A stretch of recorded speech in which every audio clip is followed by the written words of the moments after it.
आपने कई बार NEET यानी नीट एग्जाम का नाम जरूर सुना होगा। या तो आपने बोर्ड होर्डिंग में देखा होगा, या आपने न्यूज़पेपर में नीट का नाम सुना होगा, या कभी सोशल मीडिया पर कभी नीट की पोस्ट देखी होगी। लेकिन आपको यह नहीं पता होगा नीट होती क्या है, नीट को करने से क्या होता है, नीट के लिए कौन कौन एलिजिबल होता है और उसमें आयु सीमा क्या होती है। तो आज की इस वीडियो में हम इसी टॉपिक पर बात करेंगे। तो बिना टाइम वेस्ट करते हुए चलते हैं अपनी वीडियो की तरफ। तो NEET यानी नीट क्या होता है? NEET यानी NEET National Eligibility cum Entrance Test Bharat में मेडिकल कोर्सेज में मेडिकल स्टडीज जैसे MBBS और BDS में प्रवेश करने के लिए एक प्रवेश परीक्षा ऑर्गेनाइज्ड किया गया है, जिसे NEET यानी नीट बोलते हैं। ये प्रवेश परीक्षा देश भर के मेडिकल कॉलेजेस और डेंटल कॉलेजेस में प्रवेश के लिए आयोजित होती है। नीट को All India Pre Medical Test AIPMT के स्थान पर लागू किया गया था। नीट एग्जाम को Central Board of Secondary Education CBSE के प्रशासन में आयोजित किया जाता है। ये प्रवेश परीक्षा अंडर ग्रेजुएट MBBS BDS चिकित्सा पढ़ाई के लिए होती है। अब बात आती है नीट के लिए कौन कौन एलिजिबल होता है।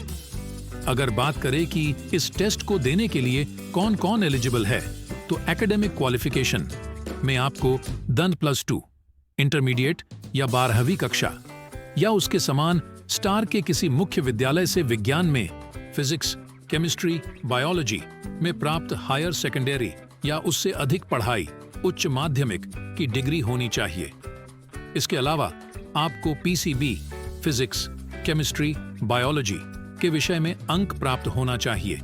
अगर बात करें मिनिमम मार्क्स की, तो मिनिमम मार्क्स में फिजिक्स, केमिस्ट्री और बायोलॉजी के विषय में अलग अलग मिनिमम मार्क्स प्राप्त करने की आवश्यकता होती है। ये मार्क्स कैटेगरी के अनुसार अलग हो सकते हैं। आपको परीक्षा नोटिस और गाइडलाइंस में दी गई जानकारी पर ध्यान देना चाहिए। अब सवाल आता है, नीट एग्जाम में किस तरह का पेपर का पैटर्न बनाया जाता है? नीट परीक्षा एक वर्ष में एक बार आयोजित होती है। इसमें फिजिक्स, केमिस्ट्री और बायोलॉजी, बॉटनी और जूलॉजी विषयों से क्वेश्चंस पूछे जाते हैं। क्वेश्चन पेपर में multiple choice questions MCQ format में होता है। प्रवेश के लिए आवश्यक मार्क्स हर साल बदलते हैं, इसलिए पहले विज्ञान संस्थानों की वेबसाइट पर आवेदन करें। नीट में सफलता प्राप्त करने के बाद क्या होता है? नीट परीक्षा में सफलता प्राप्त करने पर छात्रों को MBBS और BDS पढ़ाई के लिए चयन की सलाह दी जाती है।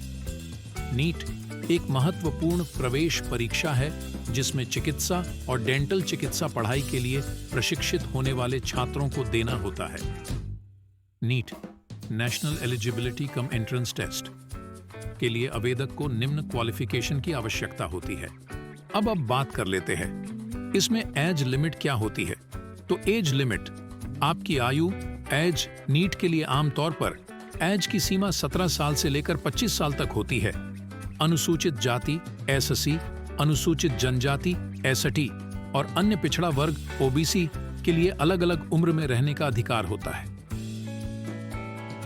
कृपया ध्यान दें कि नीट की एलिजिबिलिटी क्राइटेरिया हर साल बदलता रहता है, इसलिए आपको नीट की आधिकारिक वेबसाइट या प्रादेशिक प्रशासन की वेबसाइट पर अप टू डेट जानकारी प्राप्त करनी चाहिए। आई होप कि आपको नीट के बारे में पता चल गया होगा। इसी के साथ वीडियो को एंड करते हैं।